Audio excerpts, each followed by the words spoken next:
there, friend. You are listening to Flip the Switch podcast. This is Leah Marie, your host, where we talk about things you can't find on YouTube, search up on Google, or even ask Siri. As you listen here, you're going to be jumping into interviews with influencers who create consistent six-figure earning entrepreneurs from a variety of industries. If you have ever wondered how to get consistent six-figure years or even months in your business, then you are in the right place. We all know that anything and everything we have ever done has been done mentally before it was ever done physically. Even if it was on the subconscious level, the body must follow the mind. So I say, let's apply this universal law to business and be successful mentally, then allow the strategies to take us there physically. Meaning you have fulfillment and live your purpose every day, and you do this guilt-free. I have been working with entrepreneurs for over 2 decades now, and there is an indisputable trend that can be found. Allow me to let you in on a little secret. It's mindset. Mindset is the foundation. It is the deciding factor, not resources, influence, time, money, or even the talents or skill set. A little bit of background, I'm a coach specializing in removing subconscious self-sabotage in entrepreneurs. I do this through a system I've developed combining, but not exclusive to, CBT and NLP. You can check me out over at masterofme.ca after the show. But for now, why am I here? Because I have what you need, and that's why you're here too. As you stick around and show up each week, you'll get direct access as I interview the real deal creators. We're talking to the ones who have systems that work, that have produced multiple six-figure earning entrepreneurs that do this yearly and even monthly in a variety of different industries. And most importantly, we will dive into the mindset that is the catalyst inside fueling these successful strategies. I can't wait to get started. Now let's jump in today's podcast. Hello, you guys. Welcome again to another podcast episode of Flip the Switch, where we are going to dive into the mindset strategies that happen inside of multi-six-figure business earnings and above. So I have a wonderful guest again with me today, and I'm so excited to have Beverly on the show. So Beverly Wulthour is an award-winning multi-six-figure business strategist. She's a speaker. She's an author, she is a trainer and a consultant, and the CEO of BCW Business Mentors. She is also, you guys, you're going to be so excited. You're just going to love this. It's going to be so fun. But she is also the TV and radio show host in Atlanta, and her shows are seen and heard across the globe. She was the first African-American female to have a business morning radio show. So excited! So welcome, Beverly. I'm so excited to chat with you. Hey. Thank you so much for the invitation. I am super excited about this conversation. We're going to have so much fun. And you guys, I know you can hear, or maybe it'll not show up so much for you guys, but Beverly and I spent a few minutes before trying to figure out what the buzzing noise is in the background. And we have come to the consideration that it has something to do with our electric personalities or something. Yes. Like we could not get rid of this background sound. So I hope you guys can just really take this opportunity to use your personal power to focus in on the message that we're sharing and be able to block that sound out just like you can your kids at times. So let's jump into this. So, okay, Beverly, give us a little bit of background about, just give us a quick overview. Like, how did you get to this point of being a strategist for six-figure business entrepreneurs? Like, how did you get there? What is the story? This is actually 14 years in the making. Like, to get to this point, in my business, get to this point of being able to support specifically coaches to this particular level. And so I always share with people, I went to college. I knew I was going to be a teacher. Like, that was always, even when I was a little girl, like I always knew I was going to teach, period. But I also knew I was not going to retire from the classroom. I knew that as well. And so came into the field of education, did that for a while. A friend of mine started an in-home tutoring company. She was like, Bev, I've already replaced my teaching salary. I'm like, okay, cool, bet. What do I need to do next to get up out of here? So, I went into entrepreneurship, like I said, 14 years ago. Fast forward now to being a business strategist. This is business number 4. So when I say literally a 14-year process, it really has been to get to this space, but it's been an amazing process. And, being able to talk to other entrepreneurs, because some people coming into entrepreneurship, they see it as a straight line. And I don't know how many people have it where entrepreneurship has actually been a straight line. Show me who it is so I can have a conversation with that person. Because for me, it has definitely not been a straight line to get to this space in this place. Yeah, it's kind of like as soon as you decide I'm going to be an entrepreneur, your vision and that straight line all of a sudden goes wonky and has dips and ups and downs and curves and knots and everything. Like the line all of a sudden literally has like a magnetic pulse go through it and it goes all haywire. Yes. And did I say yes? I love it. Okay, so I love the fact that there's like so much just raw truth inside of this, right? Mm-hmm. So many people they are like, oh, I don't want to have the 9 to 5. I don't want to be chained down to the desk. I want to have this and I want to have that. But what they don't realize, and tell me if you found this as well, but I mean, I've been in entrepreneur life for many, many years as well. I think my very first time I started doing my own business, I hadn't even finished high school, right? And so recognizing all of the journey pieces, and there's so much that we think, oh, it's so simple. You just do this and that, but you have no idea about what it's like until you get there. And it's kind of like before you have kids. Do you have kids, Beverly? No. Okay, so this is going to be a wake-up call maybe for you, but like before I had kids, I used to babysit and everything like that for other people. And I would be like, oh, I got this. This is so easy. It's not the same. Yeah, it's not the same. Even like judging them, like, why don't they parent like that or whatever? Yes. I mean, I had been babysitting from the time I was like 8 years old, my siblings, my cousins, all the stuff. And then I became a nanny and then I became a mother. So I had like years and years of experience before I became a mother. And I remember the night my mom left me with my baby and I was like, wait, I gotta do this like 24/7 by myself. Like it's what I have to keep this baby alive. Wait a minute. Yeah, right. Like so it's so much more different than just babysitting, and you can like tag yourself out or whatever. And it's like that with entrepreneurship too. Like you can't just tag somebody else out and all of a sudden they're gonna put on the business hat and do all the marketing stuff and you could just do the fun and play. Right? Like, and that's it. And I kind of wish, and I guess technically there's some classes out there, but I wish people would kind of share the realness of what entrepreneurship looks like. And just like we said, it's not, and sometimes you can get caught up on what you may see on social media or what you may see online, because you see the pictures of me standing in front of the Eiffel Tower and as I come off my private jet type of thing, and it only took me a week to get to this space in this place type of thing. But overnight successes. Exactly. But just not knowing, for a lot of people as they're starting out in their business, they are this, they're the CEO, they're the salesperson, they're the marketing person, sometimes they're delivering the goods or whatever it may be. So we're wearing all of these different hats.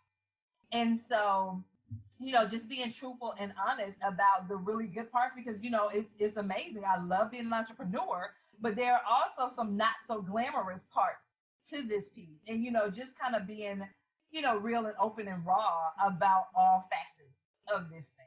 I think for a lot of people, it'll allow for more people to come into this thing with their eyes wide open type of thing versus blindly kind of just stumbling in here. Oh, I get to wake up at 3:00 in the afternoon and then by 6:00 my day is done and, la type of thing. And I'm like, oh, where are we doing that? Show me that one. I think that one of the important things that this gives us, like when we have the opportunity to share with newbie entrepreneurs what it takes to hit that first 6 figures, they need to come into it knowing a little bit, like they're at an advantage if they come in choosing to work their butt off, choosing to know that it's going to be an emotional roller coaster, choosing to know that they are probably going to be working harder and longer than they did in their 9 to 5, and no one's giving them bonuses, right? Exactly.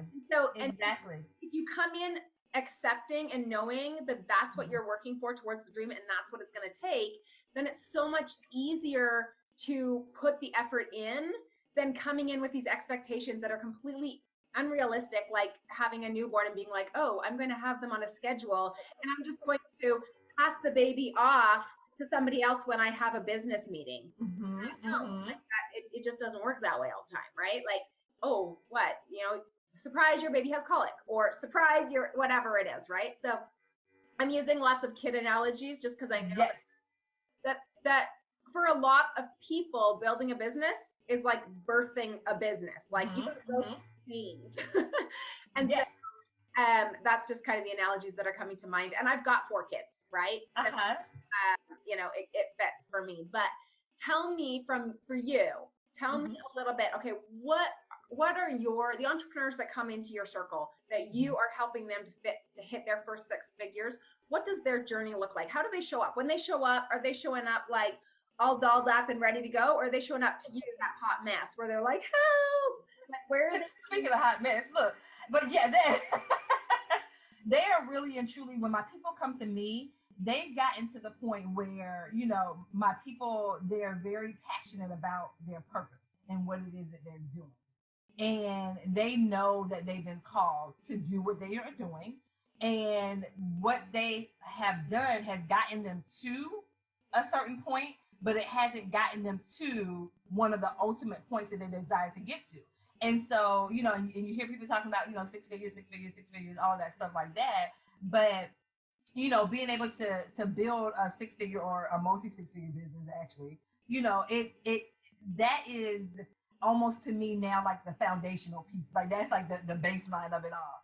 And so they come to me, having some of the pieces in place, but they don't have that firm foundation in place. And, being able to allow for them to really build the firm foundation. And when my people get there, they literally take off. And when I say get there with that firm foundation, like they literally take off in their business. So they come with the passion, they come with the skill set, like they are skilled at what they're doing. Like they didn't just pick up a book or go Google to get the information. When it comes to my people being coaches, like it wasn't something that they Googled. You know what I'm saying? Like this is something that they are skilled and equipped for, but it's for a lot of them, the business side of it that they weren't as equipped for.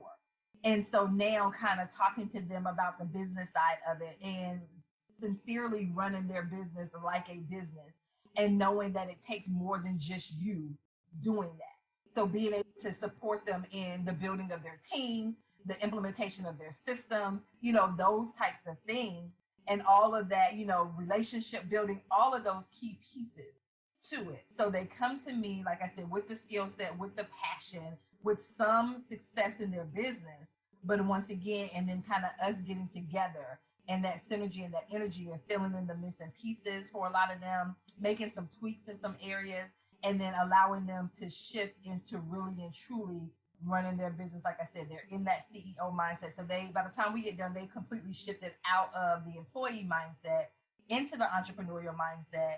And, they're actually trying to create a business where they can either sell it or, pass it on down to their children or, that next generation type of thing. So that's how they're minded, like they're CEO minded in that sense once we get done. I love this. I love this so much because I feel like there's such a huge need for that. I feel like so many people that reach the 6 figures, that was their first goal, right? So they're like, yeah, I want to have all these other things, but first goal, I need to hit 6 figures. And they get into the hustle and they get into the grind and they push themselves so hard. And then they get there and then they're like terrified to stop because now they're like, I could lose everything I've sacrificed for. And then they're sitting in that same place and they're freaking out because they don't have the sustainability to stay at that level, but they're terrified to do anything different. And the only thing they do know is what got them there. And so essentially they're like, in order for me to stay here, I need to do everything I've done to this point and do it faster and harder. And that's not the case, right? Like, correct. And so it sounds to me like what you've done is you're taking those people that are like, they have the skill set, they have the testimonials, they have the passion, they have the drive, they know where they're going, they have all of the pieces, except they don't know how to make it scalable in a process so that it actually creates simplicity in their life instead of starving their like that taking that is resources, it, right? So you're making it sustainable. Is that right? Exactly. The sustainability of it, the scalability of it, and the simplicity of it. And so for a lot of people, when they hear the word simple, we're simplifying some things. If like simple, wait a minute, babe, you mean simple? What do you mean simple? Because it wasn't simple for me to get here. But once again, as you get to that level, the simplicity is best because it frees you up, to be able to do certain things and to be a certain way in your business. And that's when we're talking about that simplicity part of it. Is not that, everything is easy and quick. That's not what we're referring to. It's just really and truly, looking at the business that they built and asking, is this the business that you wanted? Like, is this, does this make you happy? Is this what you want? And, them being in a space, being able to say, you know what, I don't want this. I know that, this no longer serves me doing this in my business. And I now have the ability to say, I no longer want to do this in my business, and it is okay. So whether or not they completely eliminate that thing, whatever the thing is, or if they pass it on to someone else, and someone else now does it because that's just not their zone of genius. They want to operate in their zone of genius type of thing. So that's when I say that simplicity of it is just you really and truly creating a business and having a business that you love, that you literally jump out of bed, because you get to do the thing that you enjoy doing. Yeah, absolutely. So let's talk a little bit about the mindset, because one thing that we all know is you cannot take yourself somewhere that you have not mentally prepared yourself to be, right? Because if you try to skip steps and jump forward, you're going to slide back down. So you have to be mentally prepared to handle that growth before you physically will even attain that level, right? And so let's talk a little bit about this. So when these entrepreneurs come to you and they've got the passion, they've got the fury, they've got all the pieces except for knowing how to simplify the process now and scale it in that next level, what is the mindset shifts that they need in order to get there? So for example, let's first say, what mindset shifts do you think got them to the six-figure point? Because a lot of our listeners, that's still their goal, right? Mm-hmm. And then what mindset shifts could they start implementing now so that they don't have that burnout, that six-figure burnout, where it's like, I thought this was supposed to be easy now, right? Yes. So let's talk about the mindset pieces of that puzzle. And so, there's definitely different layers to that. So to get to that six-figure space and place, and I tell my people this all the time. First of all, you have to make a decision. Like, you decide that that's what you desire, that's what you want to be, that's where you want to be, even before you get there, just like you said, even before you get there. And then, and it's the little things where, what would someone who was earning six figures, what would they be doing, when they were making six figures? What would they actually be doing? Step into that role. What are some of those things that how can you kind of embody that now while your desire is to actually get there? So what are some things that you can implement? You don't have to wait until you actually hit six figures in order for you to have that feeling of joy and peace, that type of thing. Embody now. If you put it off to that point, you won't know how to implement it at that time. Exactly. Right. Exactly. So it's one of those things, and that's one of the things that I teach my people too, is it's something that you need to incorporate into your growth strategy. So for example, let's use an example here. So for example, if you say, well, I see myself, working these many hours and this many that, whatever, and it's like, okay, well, maybe I can't build a business only working 15 hours a week. Maybe I'm going to have to put in more to start with. But I can start creating boundaries right now for, I do not bring my phone to the dinner table, or I do not do X or Y. And in my community, like, we talk about Freedom Friday. So Freedom Friday, where we take, I don't care whether you're taking 5 minutes, 15 minutes, or you're taking 5 hours and the whole afternoon off. You are doing something during Freedom Friday that is stepping into the shoes of your future self and playing it out. So if you're telling me right now, hey, you know what, once I reach six figures or above, I'm going to start serving people and giving money and, and volunteering. Guess what? Don't wait. On Freedom Friday, you're going through the lineup in the Starbucks, pay for the coffee of the person. Yes. You don't have to be a millionaire to give like a few cents, right? And so just that type of a thing. So what we're saying, for everyone who's listening, what we're both unitedly saying here is you need to start living into that life now, because you can only become that person if you start doing what that person would do. Oh my goodness. Yes, yes, yes, yes, yes, yes, yes. And then we say yes. So that's certainly one of it, one of those pieces. I tell my people as well, like it's time to stop, release some things that no longer serve you, because we have stories, we have activities, we have things that we do, things that we say, like I said, it got you to this point, but you can't carry that in with you into that next level. And so I was just sharing with my community the other day, right now, as and I tell people, mindset stuff is something that you work on daily. Like it's not just something, hey, once I hit six figures, it goes away and everything is hunky dory. No, because there are things that will still pop up. And so I just talked to them just yesterday, and I'm saying I'm in the process of decluttering some things. Like I'm releasing some things, and I'm like, even in the physical, as I'm releasing things, there's some mental, there's some spiritual, there's some emotional components to this thing of releasing and letting go. Especially those things that are based in fear and scarcity and all of that stuff like that. Like, so just telling people and showing people it's a continual process when it comes to your mindset, and just ensuring that that is something that you are, aware of at all times. Those are the things that kind of get you to that six-figure mark in your business, to allow for you to not only get there, but then just like, and you mentioned this a little bit earlier, it's like, whoa, okay, I'm here. Now I have to actually sustain it. So what do I do next? Type of thing of actually being able to sustain, being in this space and being in this place.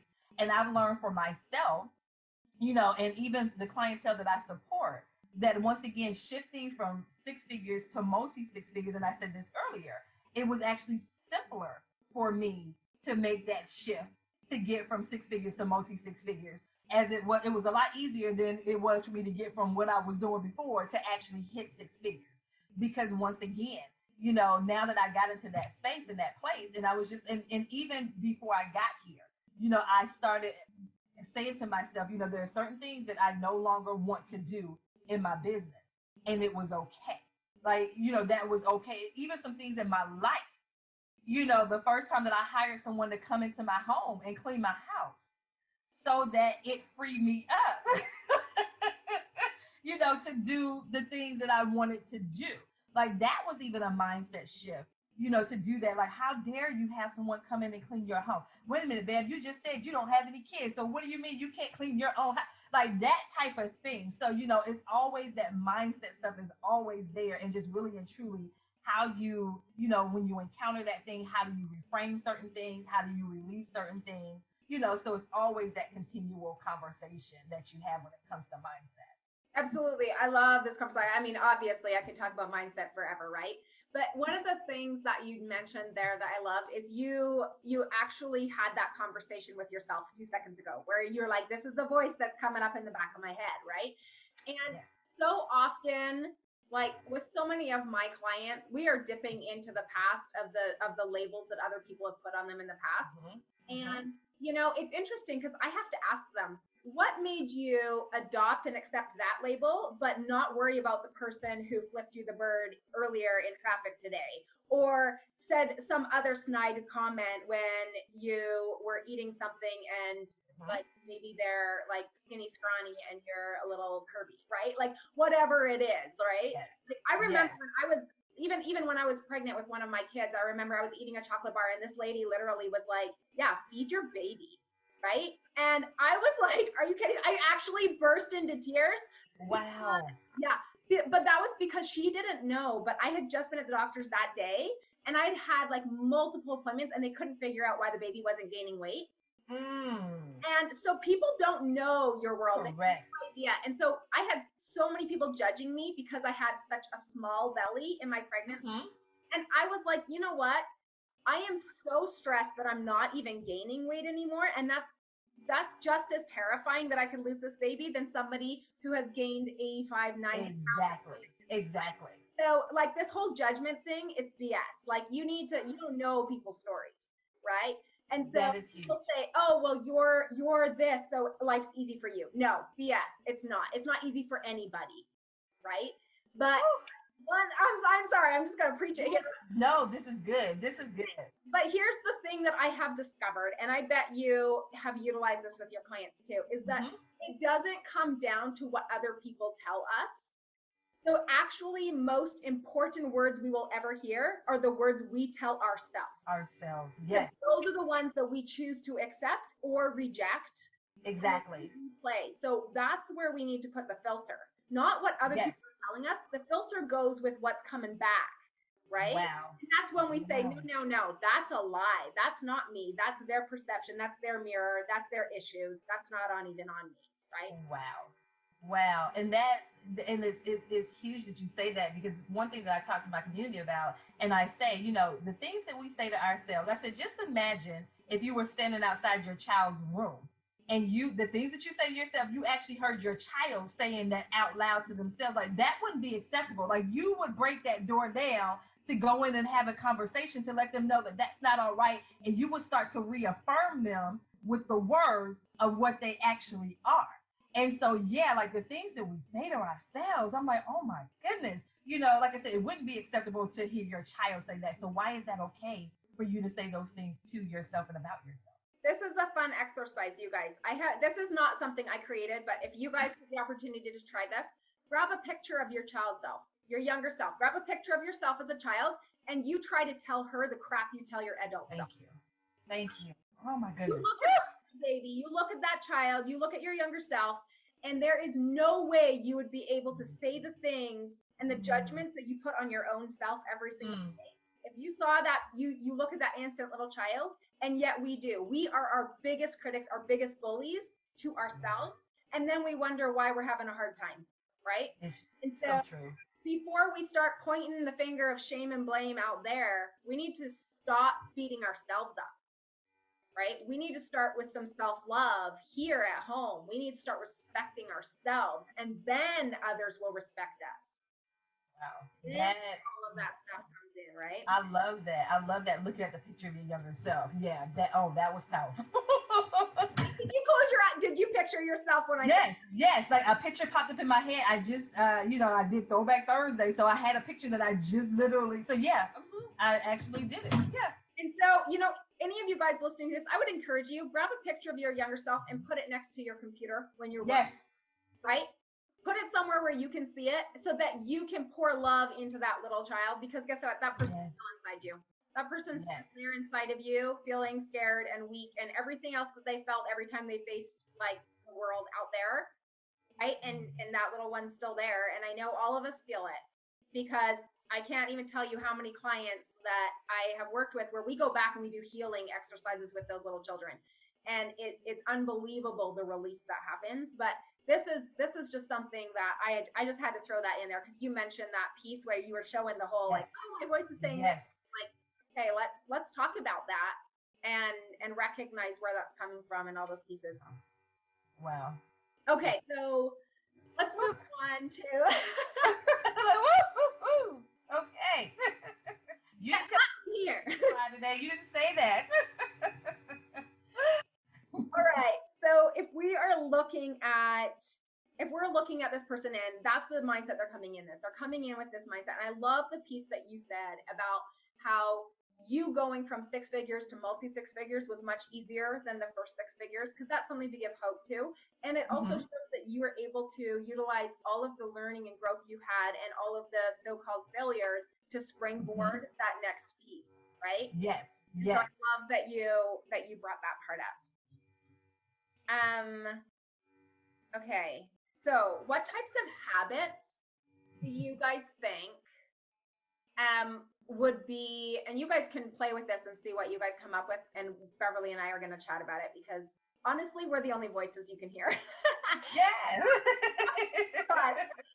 But think about it, like, what types of habits do we think that these multi-6 figure earners have? So and we talked a little bit about this. We played a little bit about this idea, because we talked about, okay, the self-talk that we have, right?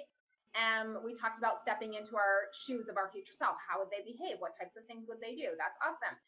What behaviors do we see happening like kind of behind the surface? Because I love that you pointed out that piece about it's the little things. It's the small hinges that swing big doors. It's the things that we do in private that we get rewarded for openly. Like all of those pieces, it's what people don't see that is actually our character of who we are, right? And so tell me a little bit about what your thoughts are on habits and stuff like that. And then I'm going to share something that blew my mind the other day that I hadn't even considered. So, because we're all learning, right? Wow. And so, and as I noted, making that shift from six figures to multi six figures, a lot of it had to do with my habits and me looking at what I was doing in a day. So whether or not it was the personal side or the professional development side, so personal development, professional development. And one powerful book, The Miracle Morning, was a game changer for me because it forced me to look at how I was spending my time, what I was doing. And I'm such a firm believer of, the way you start your day will impact the rest of your day or can impact the rest of your day.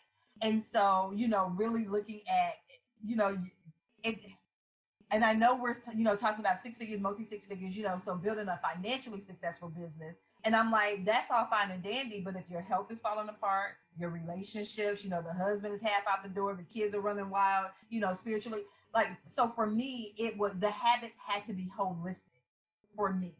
So really incorporating holistic habits. So once again, paying attention to what I'm putting into my mouth, my water intake, exercise, I work from home. So they say sitting is the new smoking type of thing. So being very, very, very, conscious about the movement that I have, getting outside, what is that, vitamin K? Which one is that outside with the sunlight? It's those types of things. What am I reading? So what am I feeding myself type of thing? So literally taking a holistic approach to my habits. What am I studying? My faith is very important to me. So my connection with God, is very important. So making sure I have that connection type of thing, the self-care piece of it. So that emotional and mental aspect of it. So, it seems like a lot, but it's not, because you build in the time for the things that's important. So because I wanted to take a holistic approach to my habits and establishing these healthy habits, I knew that it had to be holistic because, like I said, I did not want to have the financial success to my business. But like I said, every other part of my life was falling apart.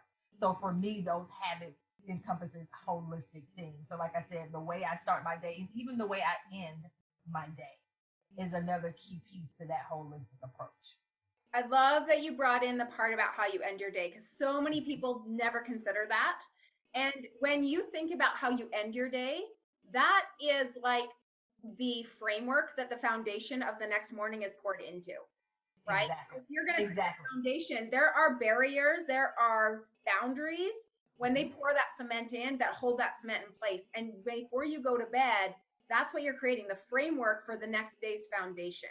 So don't I'm done work, everything's out the window, and now it's like jumping off the bandwagon of a diet, right? And it's like, oh hey, I was really great until lunchtime, and now I do whatever I want, and then tomorrow's going to be easy. No, tomorrow morning you're going to be like, well, I already screwed it up yesterday. Yes, exactly. So I mean, think about that too when we're going to bed, when we're creating the foundation for the next day. It's, you know what, I did a freaking amazing job today.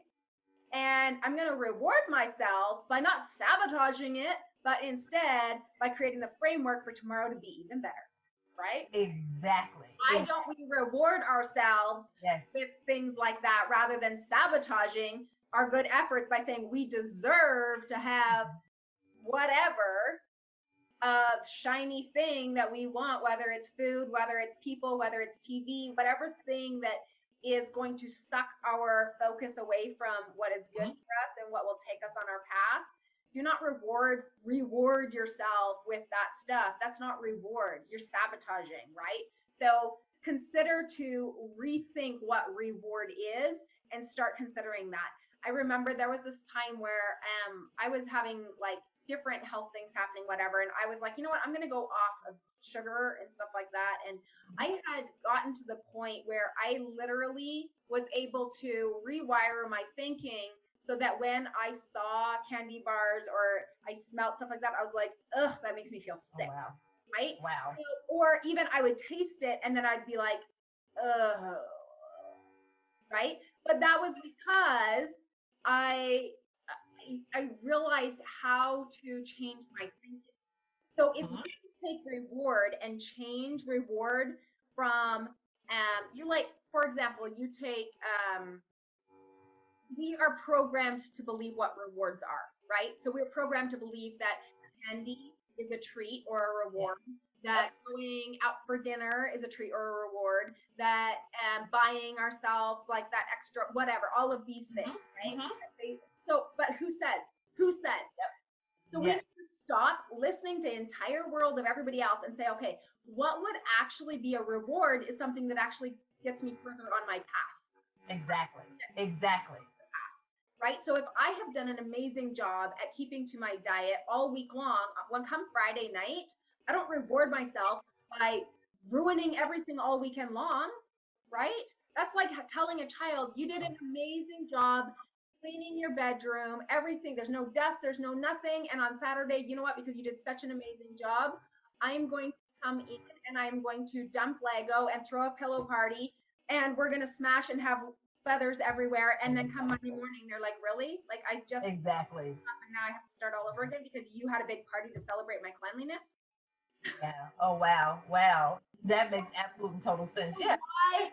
So why don't we look at that when we're looking at routines? Why don't we look at how do we reward ourselves and what definition are we attaching to that rewarding, right? I love it. So, okay, so this piece that you were talking about, morning routines, right? And the holistic. I love that you brought in the holistic because I think that's one of the major things people are willing to sacrifice everything to hit that first 6 figures, and then they realize, great, the money's here and I lost everything else in the process. Exactly. My fulfillment and my passion for what I do. Exactly. Yes. Monster I have to feed. Exactly. That is true. So, and this is part of, like looking at all of the different pieces of what fills me and how can I fill those pieces along the way so that I can keep giving back. And I love that you brought up the self-care piece and stuff like that. So I think one thing, and this is the thing that I was telling you guys that I was going to bring up. One thing that I learned recently that is interesting is I've heard people talk about like get up early for like a gazillion years. It's nothing new, right? Lots of people talk about have a morning routine, get up early. But it's not getting up early and having a morning routine of starting with being on Facebook before you even get out of bed, or checking your emails while you're at the breakfast table with your kids, or I'm at the gym, but I'm not actually working out because I'm trying to take notes on my phone about the podcast I'm listening to. Like you think you're being holistic approach to this, but guess what? Your workout sucks. Let me tell you that you're not getting your sweat on, right? So if you were going to do something, stop wasting your time and being like, well, I've been getting up early for this many years, blah, blah, blah. Life's not perfect. Sorry, you were doing What are you doing with that time? Yes, exactly. It's just like you said, how are you feeling that time? And my thing is also being present in the moment. Exactly. Intentional. Right? Yes. Like if I'm reading a book, I'm focused on the book, or if I'm exercising, I'm in that moment. You know what I'm saying? Because all of that other stuff will be there. The emails will still be there. The messages will still be there. All of that stuff. So, and that's a key piece of it is, even with that time, you said, okay, I'm not checking my phone or I'm not grabbing my phone until 8 o'clock or 9 o'clock or however you decided, and that's another piece too, when I said, build into that multi-6-figure level, and you mentioned it earlier, setting these boundaries. So, okay, hey, I check my email between the hours of 1 and 3, and that's it. You know what I'm saying? So, hey, that's turn your alerts off. You guys turn your alerts off. Alerts, notifications, all of it. We are so tired. Turn your notifications off. Yes. And there's so many things that keep us connected. And even myself, like, I have my Fitbit on, which is for my health. But what I found myself doing was connecting my email, connecting, social media to it, to the point where I had to turn that off, my phone and all that stuff, because it just allowed for me to be too connected, and it destroyed the boundaries. So that is key in what you just said. What am I actually filling my time with? So if I wake up 3 o'clock every morning to say that I woke up early, but I'm feeling that with junk, then what's the point? Yeah, I can say that I woke up early, so yeah, I can check it off my list, but is that an effective use of your time? Are you being intentional with that? Yeah, exactly. So that was an interesting thing that I hadn't really considered so much. Like I have had a morning routine for several years, and the majority of it, after I listened to that, I looked back and I was like, oh, you know what, I'm actually doing pretty good. And I was happy with that, but at the same time, like, there's still room for improvement, right? For growth, exactly. I have this lady, she sent me a text message the other day. She says, oh, do you need more cleaning products? Because I like having, I get really bad headaches from cleaning products. So I have to have cleaning products that have like no chemical and stuff like that. So she says, are you ready for another order of this? And I was like, you know what? Obviously, I'm not cleaning my house enough because I've gone through all of it. And it's interesting because I thought about that and I was like, okay, one of the things that makes me feel like I'm losing in life is if I have worked all day long and I have nothing to show for it. Now, if I clean a room, I can see the success right there in that moment, right? If I'm sitting in front of my computer all day, it's hard to measure that. Yes. So I have certain things that help me measure those pieces, but there is nothing better than coming out of your office, especially if you work from home, and being in a clean house. Yes. And so one of the things that I would suggest is that if you can't wait to jump into the office because you have lots of everything like exciting and like, oh, I'm going to do this and I have this idea and that idea and all of the stuff, take a few minutes to say, okay, wait a second. What is one thing that I want to have clean today so that I know that I've accomplished something like physical that I can say this was done. Yes. So, I mean, I don't care whether you do it first thing in the morning or you do it after. I think that it's better to do it beforehand because then that way, depending on whatever happens emotionally during Exactly. Come out and be like, oh, well, at least I have a clean house, right? or, hey, you know what? My kids destroyed the kitchen with snacks everywhere, but guess what? The floor's still clean because there we go. This morning, right? Yeah, so I love it.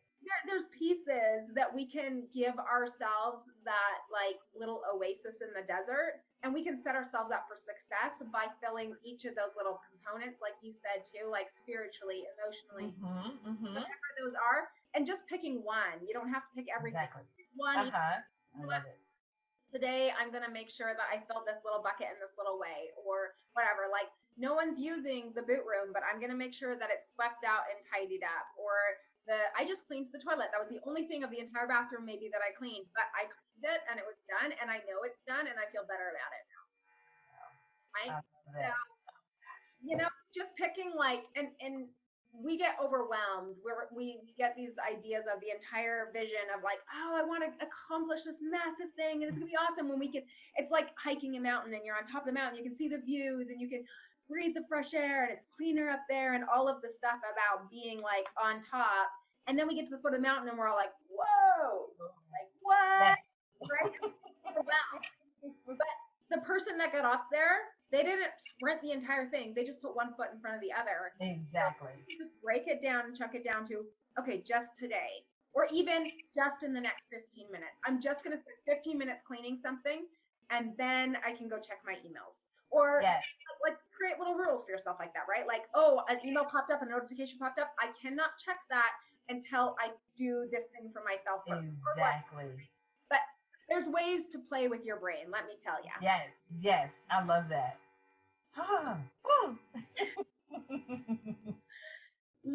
Tell us a little bit about what your framework looks like. So you dabbled in it a little bit. Is there anything else that you want to share with us that explains to our listeners a little bit more about the framework that you utilize or the strategy you utilize? And you kind of already did, so you don't have to, like, I don't want you to give away everything type thing, right? But give us just a little bit of an idea of what simplicity looks like, and then tell us, where can our listeners go to find out more? Where can they find you? Yeah, so just a couple more things with that simplicity. Even with as simple as who you serve, in your business, there's a lot of times where we're like, my service can benefit everybody. This is for everyone. If you know how to read, then my book is for you type of thing. But I found, Don't we have it on audio? there you go, exactly, yes. And so I have found for myself, the narrower I was with my niche and who I serve, the easier it became. My conversations with them became easier. The services that I offered them became easier. And it's the same thing with my clients as well. They found that it became easier. Another way to simplify things was even with what I offer. Like I don't have to have 150 different offers, for my clients. They're really looking for the transformation. And so, just really focusing on those transformational offers, that was key to kind of keeping it simple. As we mentioned before, setting boundaries, that simplified things a lot. Even if it was, okay, what days are your coaching days? Just Tuesdays and Thursdays, cool. Keep it simple. That's really and truly like that particular framework. Like I said, narrowing your niche, looking at how you are showing up, like even your own consistency. That's a simplicity thing when I say being simple. You don't have to be all over the place. Stop doing that because it's going to burn you out. And so, just keeping it simple with even with how you show up. Keep it simple with the relationship building. And when I say keep it simple, don't automatically assume that when you meet somebody, oh my gosh, that person's gonna be a client. Slow your roll. Like it's up to stop, pause. How about just having a conversation with people, building relationships first. So it's these things that when I say keep it simple, those are some of the things that I'm referring to. Those are some of the things that, working with myself, implementing these things, working with my clients, and then they see the results of it. And, one of my clients was saying to me the other day, she was like, Bev, I worked on this part of my business for 90 minutes. And she said, and I was done. And so she was like, what next? I said, go and do something. Go enjoy your day. Like, because in her mind, she was like, I'm used to this stuff taking all day. I'm used to being tied to my computer all day. And I'm like, it doesn't have to be that way. You showed up, you served your people, what you had set for the day, you did that. Now go ahead and whatever you have next. So like, go clean the room. Like we just said, go clean the toilet. Go take a nap. Go take a nap. Yes, like it's okay. Get out, go outside and get some fresh air. It's okay. And so, and I think that's a part of it too. Like being okay with the less is more type of thing. Knowing that I don't have to fill my 24 hours with just things and stuff and just do. Like I don't have to do that. It's a learning process. It's a deprogramming process. Yes. Right? Because yes. the world is so powerful in its messages coming at us from the time we are teeny tiny to adulthood about all of the scarcity and the FOMO and the and the approval of others. And one thing that I would really mention as well, which I'm guessing that you really talk to your clients a lot about this. But talking about, a lot of people there's a lot of talk around authenticity and stuff like that these days. But I think that it's helpful for us to recognize that, you know what, we just need to be ourselves, because if we're trying to be somebody else, if you go ahead and talk to that person, but I'm going to tell you, they're having a hard enough time being them. Exactly. Right. So like I've worked with some very, very high level, Olympic athletes. I've worked with multi-million-dollar business owners. I've worked with, like these CEOs. I've worked with these people that are considered like, the cat's meow. And you know what, guys? They're people. They're people just like everybody else, and they got the same struggles that everybody else. They have the exact same emotions in their body that you have. Yes. They have the same emotions. So don't think you need to be somebody else to try and achieve something. And sometimes we see people out there that are, actually stealing other people's content because they're like, oh, this is going to I'm going to use that. But the sad thing is that it's not going to work for you. If you steal their content, it's not going to work for you, because it works for them because of who they are. Exactly. And so, you need, if you want to have success, you need to figure out who you are, and you need to live into that, because there's nothing more attractive than a confident person. Like, I don't, have you ever been where you're in a room full of people, and if you look around and let's say, you could put a board of people up there, and you could say, okay, statistically saying this person's the most attractive, the most fit, the most, they wear the clothes the best, or they have the most whatever. And then you go after and you see them all mingling and you realize that it's not them who commands the room. It's the person over here, the goof off, that actually commands the room because they have more confidence than the person who dressed all up fancy and is actually checking their watch and nervous about everyone judging them. Right? So So, we need to stop thinking that it's all about the people who look the best or have the most money or have the skill set or the resources or the whatever. No, it's not about any of that. It's about what's happening up here. This is the equalizer, right? Exactly. So recognizing that it's your mindset that's the equalizer. And when you can tap into truly being authentically who you are, that's where true attraction comes. Right? We are attracted to people who are authentic, who have honesty, like coming from them, because they exude light, right? Exactly. Light. And I think that is one thing that we as entrepreneurs need to, will help us move forward faster, is to, before we start learning about everybody else, take a few steps back and learn about yourself. And know who you are and what you want, and if your vision and your goals are yours or if they're somebody else's. Are they borrowed visions, right? Like, are you working towards something that you think is your goal and dream, or is it just the same goal and dream you've heard 500 other people say that they want? Oh, I want to travel. Oh, I want to have a house on the islands. Oh, I want to have, blah, blah, blah, blah, blah, whatever. It's like, okay, well, why do you want that? Oh, exactly. I don't know. Like, it sounds like it'd be freedom. like what do I mean, people don't want necessarily what I want, right? Like I'm a little bit backwoods redneck type of a girl. Like I can strut the catwalk with the high heels and I can play that up and have fun, but my true roots, my true comfort, I would much rather be hanging out with my brothers or my sisters, at one of their farms and like hiking, and let's go. But yes. To me, that's freedom. Freedom is building memories with family. That's what that is. It's not having all of the vacations or having the fancy clothes that have the name brands. I don't care. I'm going to wear secondhand clothes. You want to pay full price for the same outfit? Go for it.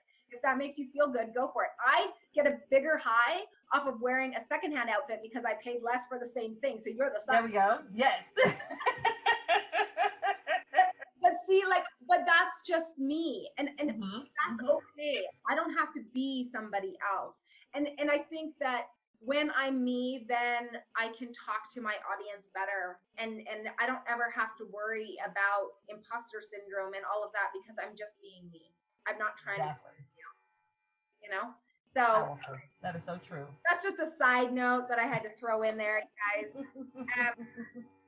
But I've had so much fun on this interview and this spotlight with you, Beverly. I've had so much fun just spotlighting you. And I think that what you're doing is so needed and wonderful. And I'm so grateful that there are people like you that are lifting up and really bringing the simplicity to these influencers who have worked their butt off to get where they are.